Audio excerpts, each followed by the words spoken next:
Hey everybody, I like to make one of these once in a while, especially pertaining to this channel, because so much has happened since I pretty much started this research back in 2011.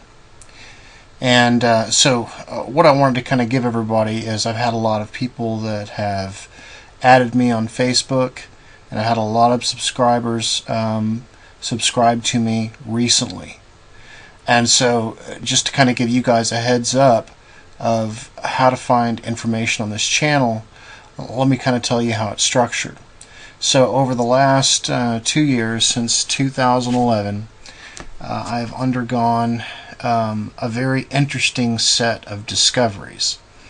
My background is a systems analyst, and so I perform very highly detailed analysis on whatever it is that I dive into. And I approach it from a left brain, right brain approach. So if I see something that looks pretty incredible, then I usually try to make sure that I back it up with many different sources, or as many sources as possible. The types of discoveries that have been found are discoveries that nobody has ever seen before, but yet they can be verified quite easily. And they revolve around the mysteries, they revolve around primordial man, creation, and they have continually confirmed themselves, the things that I have discovered ever since I started. So the very first thing that I discovered, which was actually by accident, was I discovered some things that actually should not happen. And that is, I discovered that there were these matches between the Orion Nebula and these cathedrals that were built way before. For example, the Orion Nebula that you see right here is an infrared. This high altar that you see right here was built in 1737. Obviously way before we had infrared capability. And this kind of thing I found over and over again. It's across of these various cathedrals. Why did this happen? Well, it happened because when I began to look into this kind of stuff, I at first began to look at the texts, and then I realized that everybody had their own idea of interpretation. There was a lot of fighting going on back and forth between what this says, what that says, the King James Bible version versus this version, what have you. And there's a lot of hostility in that. And so I decided to take a different approach, because I felt that by looking at the art, that the art would not lie, because it is what it is. Once it's created, it's created. And I had no idea that I was going to stumble upon what I did. And I started stumbling upon this common occurrence of the Orion Nebula being depicted in these various cathedrals. Now, what this spun off into was, for example, I started noticing the symbolism that was corresponding to the various areas. For example, you see right here, it's the symbol for Yahweh, or the Tetragrammaton. And that corresponds to this bright area right here inside the Orion Nebula. Well, as I began to take a look in these other various cathedrals, the ones that where it showed up with several different names associated with it. One, of course, was the Tetragrammaton that you see right here. And in other churches, such as the Church of the Jesu that you're looking at right here, in the very center we see IHS, which is another name for Jesus. And so I started seeing that, okay, well, there's this particular area right in the center here. And what I kept noticing was that there were these angels that kept circling around this bright spot, just like we saw in the Tetragrammaton in the last photo. Now, the deal is that these discoveries have continued to confirm themselves, because as I noticed that these angels were circling around this bright spot, I decided to go and check that out and see what was actually in the middle of that thing. Well, obviously we can see here that it's the Orion Nebula, but in the other one we saw the Orion Nebula close up. And the Tetragrammaton, which is what was really bright, actually turned out to be that trapezium that's in the center of the Orion Nebula. So I began to uncover this various art, and the only way that it can really be described is that it appears to seem as though people are pulling from some kind of a dream state, which I took a look at later and found that it had something to do with Carl Jung and the collective unconscious, but it expands beyond that. I don't want to go into details here. I just kind of want to give you a brief of what's been happening here. So this area that you see right here, this middle of the trapezium of the Orion Nebula, turned out to be this important spot. And no matter how hard they try, there is absolutely no way that they can debunk the fact that because I saw that bright area and because I saw those angels circling around that bright spot, I decided to look for what I believed to be some kind of a vortex sitting in the center of the Orion Nebula inside that trapezium. Now the wonderful thing about this channel, and one of the reasons why I like to make one of these videos every now and then, is kind of a record and to show that the proof that exists here. If we take a look, we can go back to as far as November of 2011, and you'll notice right here that I'm showing you that I had found a vortex in the very center of the Orion Nebula inside that trapezium area, because I knew that that area was important, and because everything was circling around it, it reminded me of a black hole of some sort. We don't obviously know what a black hole is, but for lack of a better term. So 1 year later,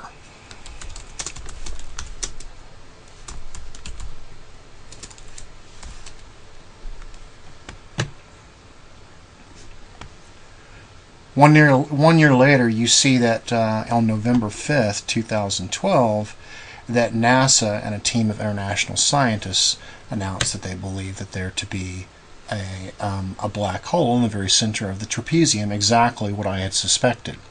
Now, the significance of this is that I had found this based on art in cathedrals, and this does two things. It yields credibility as far as my ability to be able to assess what I was looking at, and, of course, the confirmation later on, 1 year later, obviously, it gives me instant credibility.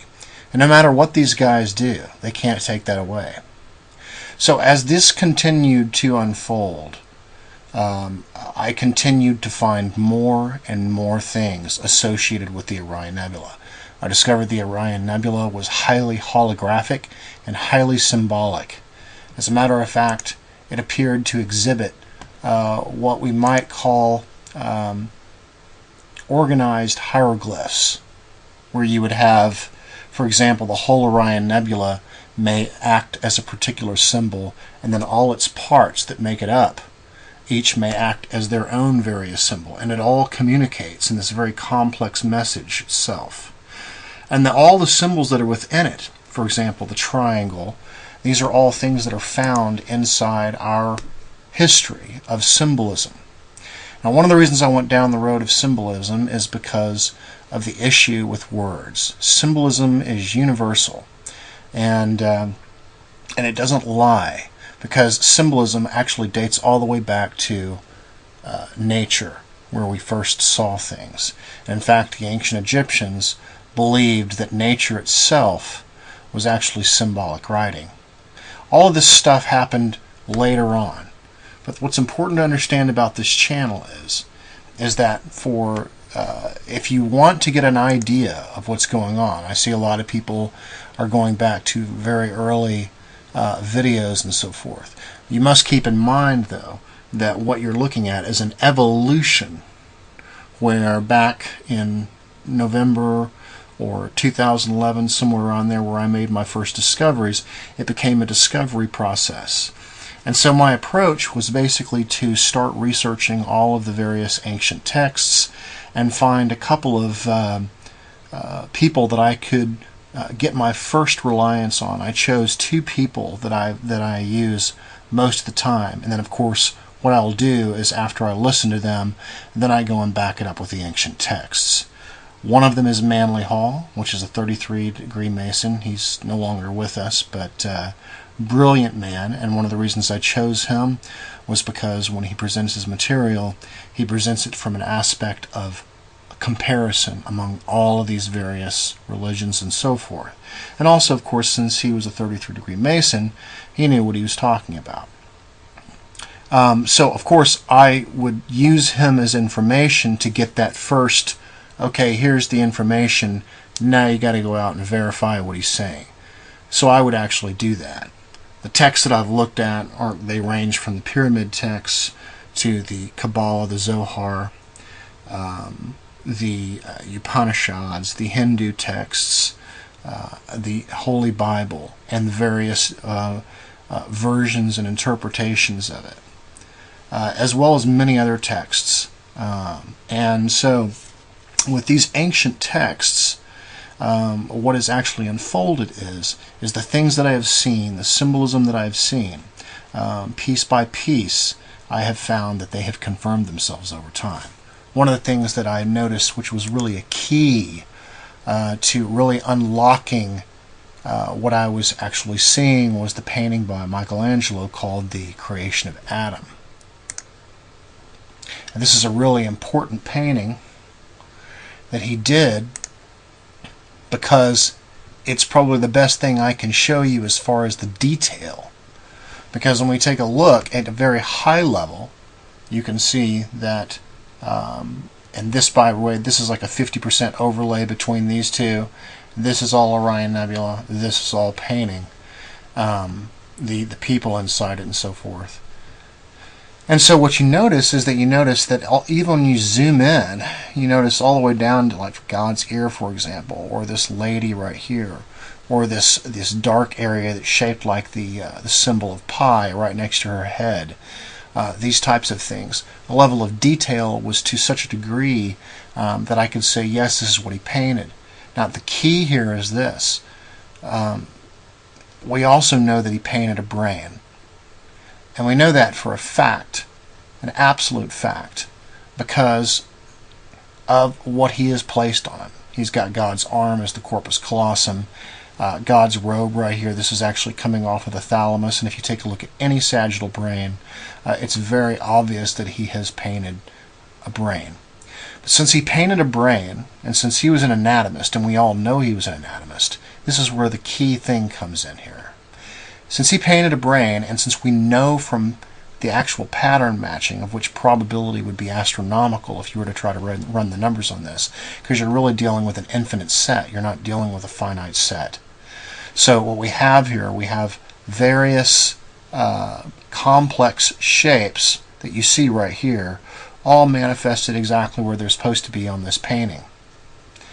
Minus it's almost like an impressionistic blur as they pull it out from their unconscious minds. So because he painted a brain, and because he painted the Orion Nebula, it's kind of like if A equals B and B equals C, then A equals C. And that means that we know, therefore, that the Orion Nebula is a brain. At that point, it led me to exploring the Orion Nebula as a brain, and as I did that, I found that it confirmed itself in the Zohar, the Kabbalah, and even the symbolism of the triangle within inside it. And this took me to Egypt, where I began to find, using this type of a method, where I'm actually pulling from some kind of a collective mind, or some kind of where we even find geography itself, even mimicking what we see in the Orion Nebula, which again was also confirmed. Namely, this triangle that you see right here, mimicking what we see on the Nile Delta. And given that the Nile Delta is sitting right next to the pyramids, and the pyramids have been confirmed to be related to Orion, I started unfolding this all into, it's become this constant discovery of what the ancients were trying to show us a long time ago. So the point here is that if you want to get to the most recent material, I mean, if you want to go back to the 2011 time, just know that I was still formulating my discoveries at that time. So that means I'm going to be a lot more solid in my theories, as I would say probably after I released the Know What Is in Front of Your Face series, which has so many views, and it's great, but there's a lot of stuff that's happened since then. And even since my interview with Red Ice in January, there's been a lot of stuff that's happened since then. So if you're wanting to get a good start on the information as a 101 and see everything that's happened and just kind of get a big brain dump of everything that's happened, I would start with the video called Black Hole Sun. If you have a mobile device, then you'll want to run the one that actually says for mobile devices, because of the song that was at the end. They blocked it on mobile devices. Now, additionally, on top of that, the other two that you might want to look at would be the Anthropos, the Descent, and also Cosmic Christ. Now, all of these things that I do, I choose the names based on history, whether it's the Corpus Hermeticum or whether we're talking about the Kabbalah. And what we find is that the universe actually, we actually are created in the image of God, and man is actually this anthropocentric idea of the universe, where everything revolves around man. We actually see man all over the universe. And this is why these guys that were studying the Kabbalah, and why we even hear Manly Hall talk about this, that they figured out that man was, if they wanted to unfold what the universe was like, they took a look at man. So I go all over the place. I look at Hermetics.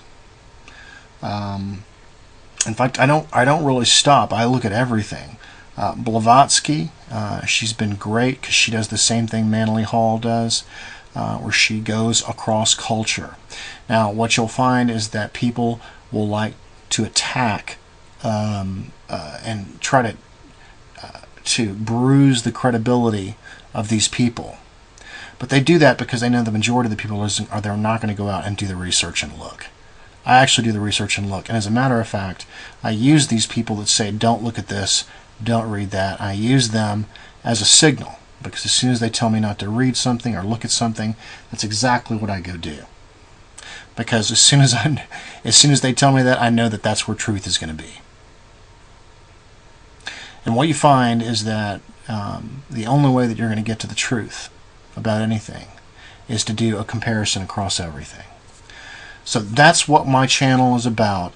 I'm unfolding some things where these guys have painted things that they shouldn't have been able to see.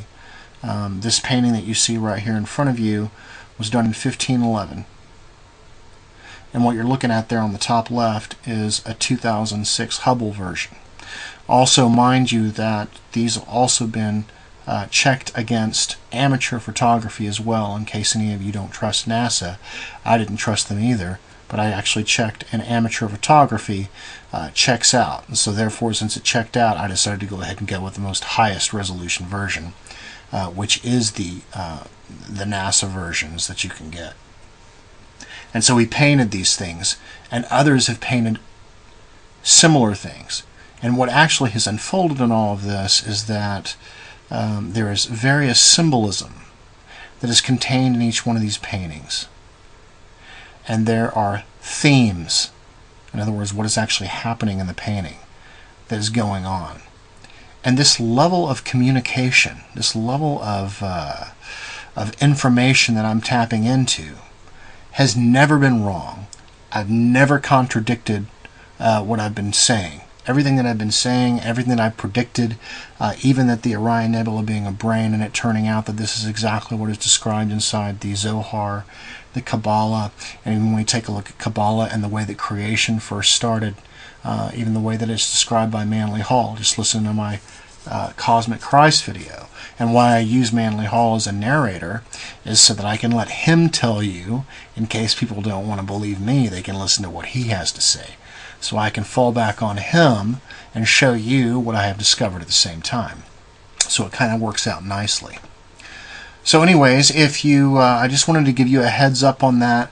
Like I said, all the way back in 2011, if you go back to those earlier videos, you're going to see me kind of making discoveries, stumbling around, having some ideas about things, but you're going to see that evolve over time. And so Black Hole Sun, which is one of my more recent videos, is about a 45-minute video where I really go into a lot of detail, which is probably the most up-to-date. And then I expand from there. I start mapping things out as far as the body, which is what we actually see also. And I show you some things, for example, Hermes Trismegistus and the Anthropos. I go across culture all over the place, and I use people like Manly Hall and Blavatsky and other people like this as well. And I always present the information and show you where I've backed this stuff up. So anyways, that's a little bit about my channel. I wanted to put that out there for everybody because I've gotten a lot of subscribers lately, and I kind of want to let you know what's up. The information that I put out here pisses a lot of people off, and so you're going to see a standard 10 or 12 thumbs downs on every video that I put out, just because there are religious institutions, and typically it's these Christians or these people that are in fear all the time of this, that, and the other, and afraid of symbolism, and have not done any research. These people are the ones that typically get pissed off and are trying to take the channel down. There's a couple of people out there that have really made themselves look like fools already. True Theresy is one of them. Made 8 videos about my channel, but really all he's done is make himself look like a fool, because I constantly provide backup information, and there's certain things they just can't take away from this channel. For example, the discovery of the vortex that was made and then a NASA finding it a year later. And this kind of thing has happened over and over again. So anyways, that's the heads up. I want to let you guys know that, and welcome to the channel if you're new. And you guys take care, and I'll talk to you soon.